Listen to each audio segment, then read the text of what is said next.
СБУ затримала агентурну групу ФСБ, яка готувала масовані авіаудари по Україні напередодні Великодня. Окупанти планували атакувати Київську, Черкаську, Полтавську, Вінницьку та Кіровоградську області. Серед пріоритетних цілей ворога були енергогенеруючі підприємства та логістичні склади зберігання паливно-мастильних матеріалів. Крім того, окупанти сподівалися отримати від своєї агентури підтвердження щодо актуальних геолокацій військових аеродромів, а також спецпідрозділів, які охороняють Генштаб ЗСУ. Для виконання цих завдань російська спецслужба залучила двох своїх агентів з Умані та Лубен. Для конспірації фігуранти діяли порізно, але дистанційно замикалися на одного куратора з ФСБ. Про все це Служба безпеки України дізналася ще на початковому етапі розвідувальної активності російських агентів. Їх вдалося затримати на гарячому неподалік Києва, де вони проводили дорозвідку поблизу потенційних цілей і тим самим зірвали плани агресора щодо підготовки повітряних ударів. Як встановило розслідування, обох фігурантів, 28-річних безробітних, у березні цього року дистанційно завербував кадровий співробітник Кримського управління ФСБ.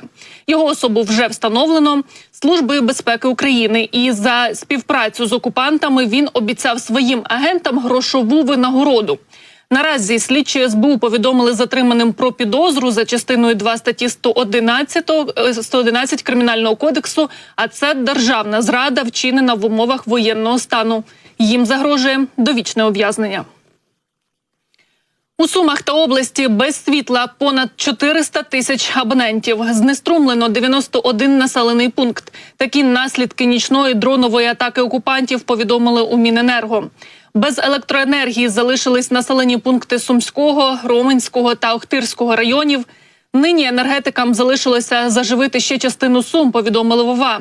Наразі всі відповідні служби працюють в посиленому режимі, аби повністю під'єднати місто до електропостачання та водозабезпечення. Усі лікувальні заклади, які розташовані в тих районах, де вдалося відновити електропостачання, працюють нині в штатному режимі, але деякі лікарні під'єднали до резервного живлення. На території міста розгорнуто 51 пункт незламності. Крім того, у міськраді повідомили, що до кінця тижня заклади освіти у Сумах працюватимуть дистанційно. Таке рішення прийняли на засіданні міської комісії з питань техногенно-екологічної безпеки та надзвичайних ситуацій. За даними обласної прокуратури, у Сумах через нічну атаку дронами пошкоджено будівлі та обладнання об'єктів критичної інфраструктури. Наразі завершується до обстеження руйнацій.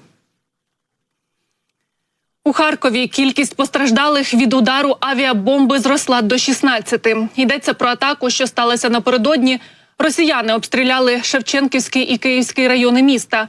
Пошкоджено 14 багатоквартирних будинків, 3 автомобілі, медустанову, гуртожиток, офіс та 8 приватних будинків, гаражі і кафе. Ще одна людина поранена внаслідок обстрілу СМТ Золочів Богодухівського району. А у селі Моначинівка Куп'янського району 1 людина загинула, 2 поранені. По селу Росія вдарила фугасною авіабомбою вагою 1,5 тонни, повідомляє харківська поліція. Здригнулося все навколо, ніби почався землетрус. Одним ударом знищено цілу вулицю. Озброєння такої потужності проти нас використали вперше, пише начальник місцевого слідчого управління Сергій Болвінов. ФАП обладнано спеціальним модулем, щоб бомба могла планувати в повітрі після пуску з літака.